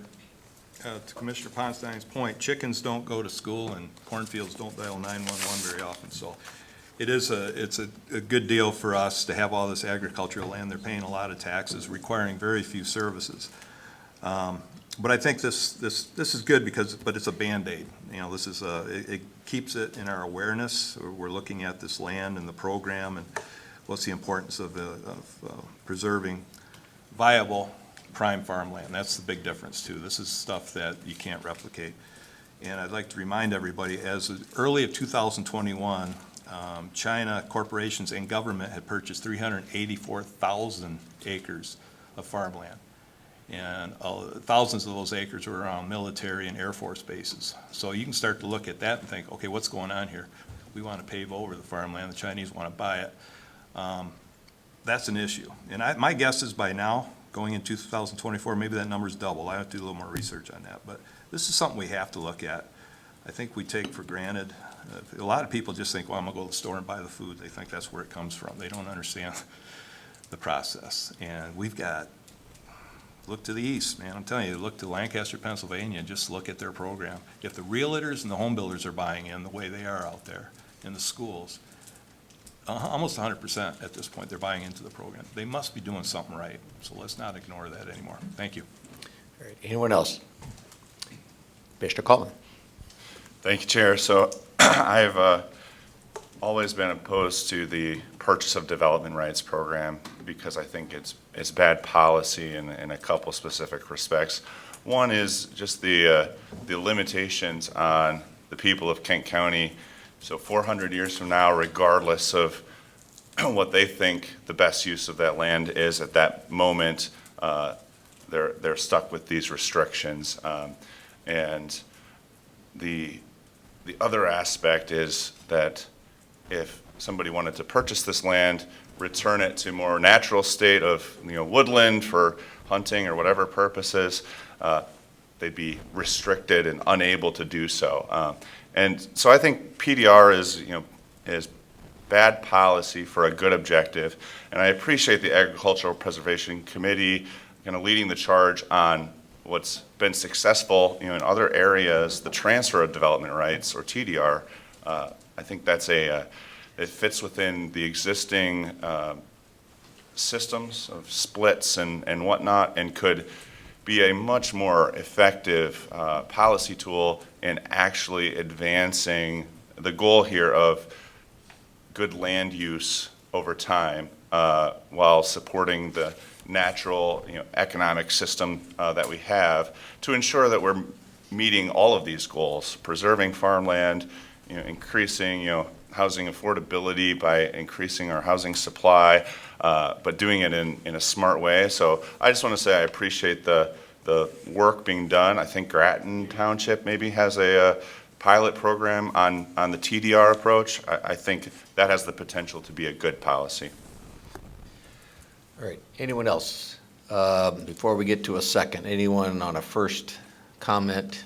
I don't see any, so we'll give you 1 second one. Commissioner Antor. I appreciate that, Chair. Just to go back to Matt's point, actually, you're not limiting, 200 or 300 years from now what they want to do. The farmers can resell their land. They're not stuck with it. They can resell it as agricultural land. That is the best use for it. So that restriction really isn't there. And also, if you sell your property, the descendants of that family that sold their property, they can't come back and resell it. It's gone. Okay, so you're restricting your kids and other generations from having a voice in that because that property's gone. So the positives far outweigh the negatives if we look at this as an investment into our future, and that's truly what it is. Thank you. All right, before we vote, just can you clarify for the Yes. board where the consideration comes from, the cost is coming from? Yes, I did want to mention that the resolution before you is slightly different than the one that was before the LHR committee, for a good reason. So the board had previously authorized $670,000 in total spending for this purchase of development rights, and that consisted of $335,430 from the feds and $201,294 from the state. And then you recall the balance is going to be made up by a landowner contribution. And the numbers were not updated for the appraisal, which came in quite a bit less. So there's only $470,000 required for the purchase. And so it's better. It doesn't impact the county in any negative way, but I wanted to make sure that you knew that prior to your vote. That change does not mean that the county general fund is contributing dollars to this The cost. county general fund cannot contribute general fund dollars. It pays for some of Matt's time, the administration, but not for any purchase of development rights, so. All right. With that, a request for a roll call vote was made under 35B9er, and so that is granted. Will you please take the roll call? Thank you, Mr. Chair. On the motion to adopt Resolution 113, Commissioners Boojak. Yes. Diaz. Yes. Pakla. Wooden. Yes. Baker. Yes. LeGrand. Yes. Oliver King. Yes. Hennessy. Yes. McLeod. Yes. Sparks. Teal. Vice Chair Breby. Yes. Commissioners Coleman. No. Burl. No. Ponstein. Hildenbrand. DeBoer. Merchant. Antor. Green. Yes. Chair Steck. Yes. Mr. Chair, you have 17 yeas, 3 nays. The motion passes. Resolution 113 is adopted. Thank you. We'll now move to item 8D, and I will call on Commissioner Teal. Thank you, Chair Stack. I move Resolution 114, an appointment to the City-County Building Authority. Is there support? Support. Supported by Commissioner Sparks. Questions or comments on this one? I see none. This is a voice vote. All that support the motion say yes. Yes. Opposed, say no.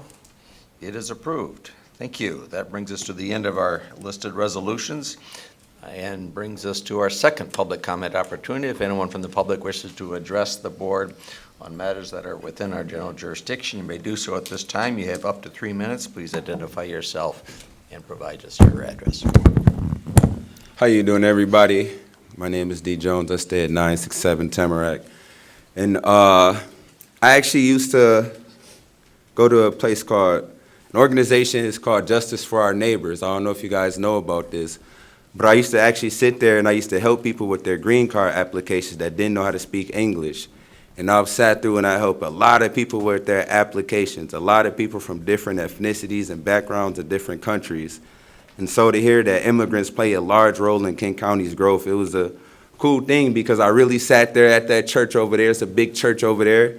And I used to sit there I think I got a good judge of character. I think I really, if you look at my actions from me being a young person and me who I am now, I'm still that person, but I'll never change. And I really used to help people with their green card applications. And I used to get all of their info, and I used to fill out the app because they didn't understand the application. So I know that process is crazy. Also look forward to giving a presentation at Grand Valley State University. I'm going to be giving a presentation at Grand Valley State University. I'll actually be in Oakland, California for 5 days. I'm a July baby, so I'm going to go kick my feet up in the sand and go to the beaches and stuff like that and go chill. But I'll be giving an online presentation about how esports can address climate change, and I'll be giving it to some prestigious universities, and there'll be people from all over watching this, some politicians and some powerful people. So I really look forward to giving this presentation because I've been speaking to you guys about esports. The only time I actually really wanted funded from Kent County government other than my own project, which I believe is going to be one of the best projects on the planet one day. But I only asked you guys for funding to do an esports competition. I never asked you guys for ARPA funding for my project, for real. Somebody from Kent County government recommended me to do that, and it didn't go well. I only asked you guys for funding for it to do an esports competition at the Van Andel Arena. So I'm going to hold you guys to that, because as I continuously work with Kent County government, as I continuously do these esports competitions, as I have getting Kent District Libraries to purchase hundreds of thousands of dollars in esports and equipment to develop infrastructure, equitable infrastructure, because it's not going to be equity without D. Jones making sure that there's equity around Kent County. I don't think it's too many equity champions around here like me that's going to get up at 8:30 and come speak to my Kent County government and inspire the hood. Got a lot of likes on these pictures when I come here, and it's people from the underserved neighborhoods. They know what I do. They tell me, D. Jones, we see you. I even brought one of my friends from the hood to the city council. I don't know if they'll get up this early though. But I'll let you guys know that I really get like my friends from the hood. They see me, and I'm doing some powerful stuff. I'm doing stuff that politicians are supposed to do. I know how powerful that I am. I know how powerful I can be. I'm going to be a very powerful person one day. I'm already powerful now. But I'm just very excited for the work I'm going to be doing. Hopefully you guys check out that online presentation to GVSU. It's going to be really good. They don't know that you can put solar panels on Fortnite. I look forward to showing people that. Continues to amaze me. Your timing is impeccable. All right, anyone else? Good morning once again. Good morning. I know one other solution to the need for more laborers. Stop killing our citizens as babies. Our governor is appealing for workers to come to our state, and she's the biggest proponent of murdering babies. Let me be very clear that I support Israel and her right to defend themselves against the cruelty and slaughter being perpetrated by the Hamas terrorists, including the beheading and burning of Jewish babies. But I'm sickened, however, by the hypocrisy of our politicians and leaders who do not express the same outrage over American babies being beheaded in and outside of the womb. Once again, this is what it looks like. And by the way, this is a baby that has been burned by saline in our country in the name of women's health and abortion. Burned alive.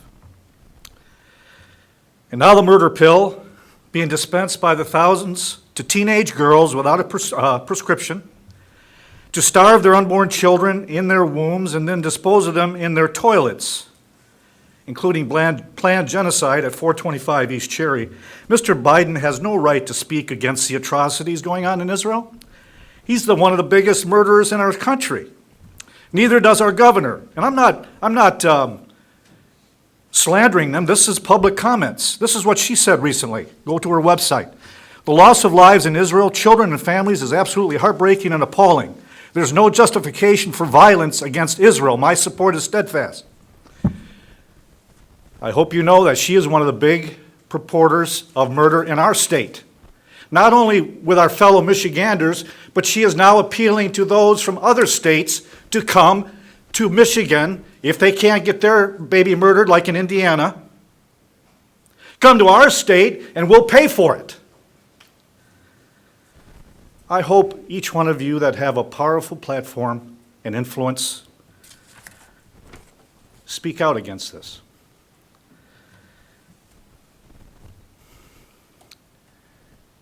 Just in our state, since 1973, 1.5 million that we know of. Fellow Michiganders, 1.5 million. As I said last time, in our county, just in the last 10 years, over 14,000. And the man at 320 East Cherry, who is now gone, himself murdered 55,000. Thank you. Thank you. Anyone else?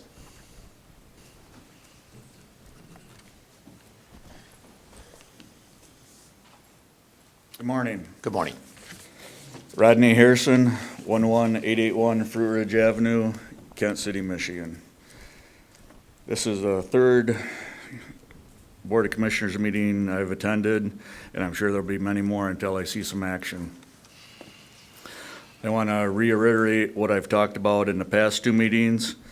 This is a quote from retired Captain E.J. Johnson of the Kent County Sheriff's Department, a man who I became friends with, and we totally respect each other. Rod, you'll never get justice in Kent County because of Chris Becker and Chief Kevin Kelly. That was probably 2 or 3 years ago in a recorded phone conversation on a Sony digital recorder. Another quote from Captain E.J. Johnson, Rod, I am one bad phone call from retirement. E.J. retired after I was found guilty of allegedly stalking a school board member of Sparta, where this all started. I don't have any stalking charges with any of you or PPOs. I'm doing the same thing I did in Sparta, addressing the problem. We got a problem. I couldn't agree more with Stan about the 63rd District Court. You're gonna need a couple more judges, 'cause I'm taking out 2 of them legally. Under, like I said, the Michigan Municipal Misconduct in Office by Public Officials. That's a given. I can prove it. Somebody better start listening. I got another emails that I just sent to Al, Mr. Antor, Sheriff Michelle Joy Young, and Under Sheriff Chuck DeWitt. And Rod, this is not what we talked about when I brought all this to Under Sheriff Chucky DeWitt. I'm pissed. I'm here to take out people, and I will take out people legally under malfeasance, and non-feasance, like I said 2 days ago. Before I came into the meeting, I was on the second floor, hopefully being able to meet a lady named Miss Sangeeta Gash, who is the FOIA coordinator for the county. I was turned over to her by Miss Danielle Castio at 63rd of issues I got, because Danielle, in my opinion, is a little reluctant to do this for the issues I have that I can prove with the Sheriff's Department. Justin Buckzert, my probation officer, ex-probation officer, and Sparta Area Schools Resource Officer, Antonio Costo. That's why Sheriff Michelle Joy Young and Chuck are here, and hopefully I can talk to them this afternoon or after the meeting. I'm not going away. I will continue to come to meetings, and I will get resolution. So when I'm done talking, you can hold on a minute, Stan. When I am done talking, I expect actions, and just so all of you know this, malfeasance, misfeasance, and non-feasance is a 5-year felony and or $10,000 for all of you and our Sheriff's Department. Good day, Stan. Thank you. All right, anyone else?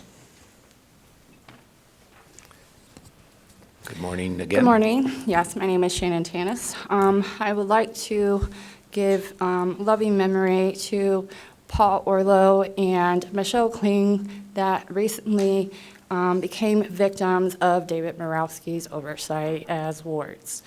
I cannot stand another second and watch this man use his authority to weaponize against families that speak up and have documentation about neglect and abuse of their family members in nursing homes. They ignore it, they incite more authority, and they also ostracize and state to the victim's family that they're targeting that they should be in jail and they're responsible, and try to concoct this whole thing against them and block them from their family members when they're at the end stage of their life. Michelle Kling recently was told by the hospital when she went into hospice because of the maladministration of care that she would have comforted care in hospice. As soon as she got to the nursing home, they withdrew any comfort of medication and would not even feed her. I am appalled at you, sir. You need to remove yourself, but your ego says otherwise. You will be impeached out of your office. You killed my mother. I had 2 state reports that confirmed neglect and abuse, and you ignored it. I came to you 2 years prior to this and told you of the neglect and deficiency within these programs. And you said, I don't, all I know is they're good. That's basically what you said to me. And disregarded me in front of Karen Bodema, okay? Oh, I remember these things very well, sir. On the other aspects of other points of the matters that were on the agenda, sheriff deputy positions. You have a sheriff deputy that is doing sheriff deeds, sales, power sales, foreclosures, and he is impersonating a sheriff's deputy. When I call the Kent County Sheriff's Department to file a complaint against him, they say he's not really a Kent County Sheriff's deputy. So what are all these deeds filed on the county clerks for these transactions that says he's a sheriff deputy? Yeah. You want to know why the judicial branch is not getting money? It's because I informed my legislators that these people are operating and using us as human capital and making revenue off of us, and they're not even paying the taxes on it. Not to mention you're a private association. So no, sir, you do not get any money, okay? So when you all vote yes, that just shows you have no idea what you're doing, okay? Somebody needs to come to the table, because I just spoke to a federal attorney out of state, and when he says he has a hard time finding an attorney to help him with a federal case he just filed against a government body, well, we have issues. Thank you. All right, anyone else? I see no other comments, so we will move on to the next item, Administrator's Report. Yes. We have been busy at work on the multitude of projects that you know we're trying to wrap up and bring before the board, hopefully prior to the end of the year. You should have, I hope by tomorrow, an updated memo on the project, the space needs analysis and the proposed Fuller project. And also, we're getting close on a whole number of things, and most of our time's going into that and working on other board initiatives.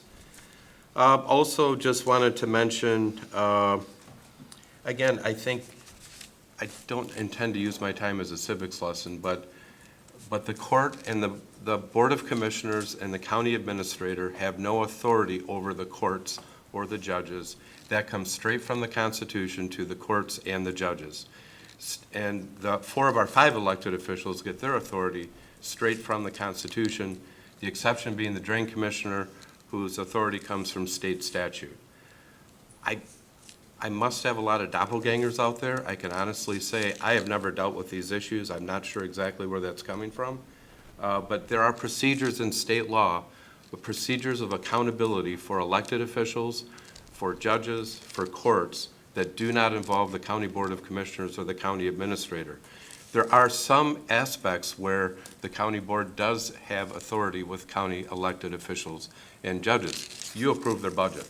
So you are tasked by state law to approve the budget and, along with the county administrator controller, have oversight of all funds that are spent by Kent County.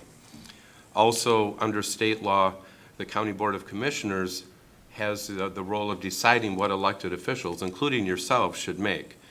Kent County, decades ago, under state law, appointed an Officers' Compensation Commission that makes that determination every other year and recommends that to you. But I think there's severe misunderstanding about the role of the county in relation to our other elected officials other than county commissioners. And so I say that, I mean, we have people watching these meetings on television, and I think it's very important that we don't allow misconceptions of what our actual roles and authority are to foster in the community. With that, I think that's it for today. Thank you, Al. All right, we'll now move to the items of reports. Does any commissioner have a report? Commissioner Merchant. Thank you. The Grand Rapids Public Museum Board of Trustees met last week. A couple of notable things were brought up. First, we updated the bylaws for the board, and most notably, they reinstated term limits for the board. So starting this next year, the term limits for individuals on the Board of Trustees could serve up to 3 terms of 3 years. And then at that point, they would have to take 3 years off, so 1 single term, and then they could ask to be part of the board again. A couple other exciting things are going on. There's a construction groundbreaking celebration happening tentatively on October 30th to kick off the huge expansion that they plan on doing and some updates to the museum. And then also this Saturday, October 14th, there's a new exhibit on bugs coming. It looks like a lot of fun, so if you have kids, I highly suggest you take them. Thank you. Very good, thank you. Any other reports from commissioners? Yeah, I will. All right, I do have one report, otherwise was distributed to you under Rule 6.1 Standing Rules. I did go ahead and create the Affordable Housing Loan Advisory Committee with the charge that was in the distributed matters and also the appointments. So those are my appointments, initial appointments to serve on that committee. That does require a motion to approve. Vice Chair Brevi. Thank you, Chair. I move to approve the appointment of members to the Affordable Housing Loan Fund Advisory Committee. As identified. Thank you. Support? Support. Supported by Commissioner LeGrand. Questions or comments? All right, those that support that motion say yes. Yes. Opposed say no. It is approved. Thank you. So any other reports? If not, we'll move to miscellaneous. Is there any miscellaneous item? Commissioner Ponstein. Commissioner Diaz. You guys. Thank you. Thank you, Chair Steck. I just wanted to first offer my thanks for people that attended the MAC conference in Kalamazoo. We had a little change in format. I think it worked out a lot better for people who came there. During that conference, we now have a new president, Jim Story from Allegan County. He should be no stranger to us. He's a strong advocate of mental health services, a strong advocate for counties. He's the one that spearheaded the 4-year term, so if you want to thank anyone, that's one person to direct that to. We also, the incoming new first vice president will be Melissa Dodd from Wayne County, and our new second vice president is Antoinette Wallace from Macomb County. I know in the past, just as a board member of that board, we've had some criticism of diversity on the board. If you know the makeup of county government, sometimes that's difficult, sometimes that's not a lot that the board can do, but I wanted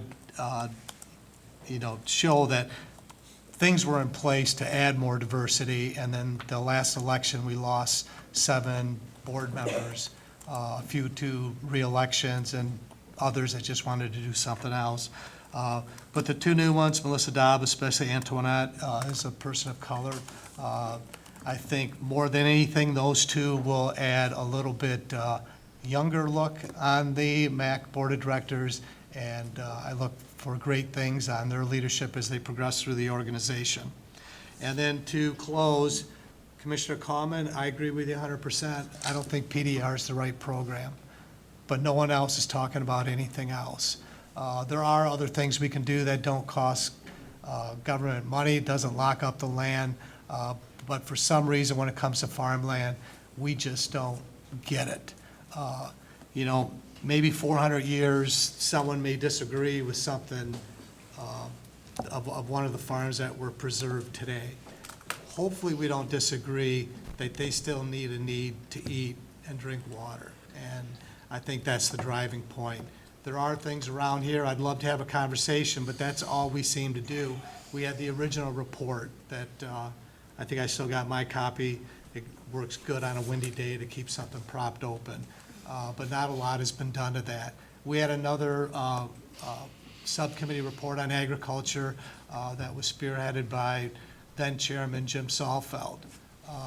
I don't think much has been done with that report. I mean, we talk and talk and talk. You know, I do know that there are things that work. When you go to buy wine in California, if it's got a Napa Valley or an individual district, the Staggs Leap district or Caneros or whatever, those products are worth more, and it makes that land more valuable. It's prime land, and that's why they get these designations. You know, that Vidalia onions that everyone see in the store, that's a protected trademark name. And it's a specific region in the county of Vidalia and the surrounding areas that if you're not in there, you cannot use that labeling. And it goes on and on and on. We can do so much more to protect and preserve farmland in other ways, but no one wants to do it. And right now, the PDR is the only tool in that toolkit, and I would like to talk about more ideas, but until those ideas come forward, I'll always be a supporter of protecting farmland at any case, because you look into the future, that's our future. American farmers and family farmers built this country, and they're the ones that are going to secure our food safety and all the other things that come with agriculture. Thank you. Thank you. Commissioner Diaz. Thank you, Chair. Earlier this week, I had the privilege and honor of, along with Chair Stack and Commissioner Sparks, of participating as a panelist for the Grand Rapids African American Institute's inaugural Health Disparities Transformational Summit.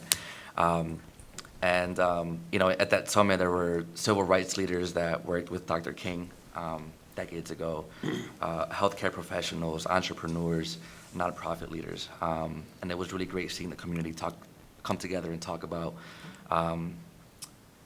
kind of those ideas of health in our community and what we can potentially collaborate on and work together with to improve that. There was one gentleman, I believe, from Louisiana, if I'm not mistaken, who invented a small device about the size of an Apple Watch that can read all kinds of different health data. And I won't do it justice here because there's a lot to it, but it's amazing, the technology that's coming along and these products that will help save lives in the future. And hopefully maybe we can talk about with the administration about maybe we can do some kind of pilot here, because it's amazing for sure. My next comment, I'm not sure if it technically could have been a part of reports or not, so I'll just say it here. But in our Legislative and Human Resources Committee earlier this week, there was bipartisan sentiment that we need to have our federal and state lobbyists coming before us and giving more reports. If I'm not mistaken, they've only come before us once this entire year, and there's, well, maybe not the federal level, but at the state level, a lot of legislation that's moving. And I think it would be prudent to have them come before us a lot more often and share some updates and hear from us about what our priorities are and some things that need to be addressed in our community. So hopefully we can have that happen a little bit more often. Thank you. Thank you. Commissioner Baker. Oh, just wanted to thank the Sheriff's Office. Commissioner Oliver Keene and I did invited the Sheriff's Office to our district on Tuesday evening. It was very impressive. Commissioner Oliver King is a great moderator. But what was really impressive, I mean, we talk about the metrics that we have that we measure our entities by, but the amount of existing collaboration in that community with the Sheriff's Office was very impressive. The amount of support that the community had for the Sheriff's Office and the programs are very impressive. It was a fantastic opportunity, and I think it helps to, you know, bridge the gap between what people know about Kent County government and what it is, and just really want to appreciate their work. So that's it. Thank you. Commissioner LeGrand. Thank you, Chair.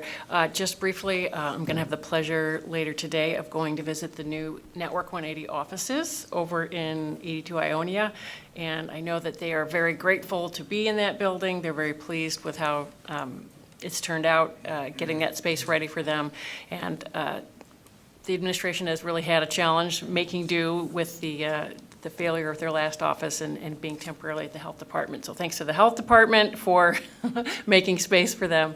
And I look forward to seeing the new space and hoping that improves their experience as they manage the community mental health here in Kent County. Thanks.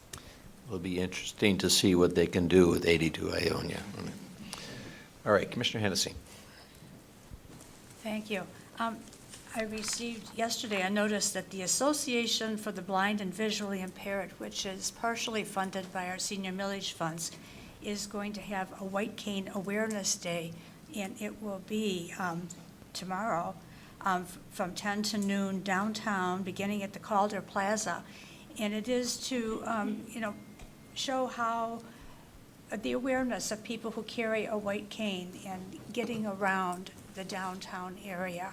And so I will mention it. I don't know how widely it was made known, and it certainly is an interesting, good event that, of a service that we do support with our senior millage funds for seniors. The other one I'll mention, I attended a portion of the forum, the community dialogue that was held sponsored by the two commissioners and the Sheriff's Department the other day, and it was really well attended, and it was really effective communication between the residents who were there and the Sheriff's Department, moderated very well by our two commissioners. The other one is that I've received a communication from one of my residents. Given that we're representatives here, but we're, citizens here and of the bigger world, this person did communicate, and I'll read part of this directly, was, the talking about the Hamas terrorists and their launching of the unprovoked invasion and large-scale attack on Israel. This person noted, representing 146 Jewish Federation and 300 independent Jewish communities across the country, Jewish Federations of North America stand in total and complete solidarity with our Israeli brethren. Israel has a right and responsibility to respond to the devastating assault and to protect its citizens from the horrific terror that was inflicted less than a week ago. And I will stand with the President's comments, and will stand, with the right of Israel to defend itself from this unprovoked, horrid terrorism that was inflicted on its citizens. Thank you for those comments, and we join in that. Any other comments on miscellaneous? If not, I would then call on Commissioner Bujac for a motion. Thank you, Chair Stack. Motion to adjourn. Supported. All those that support the motion say yes. Yes. We are adjourned.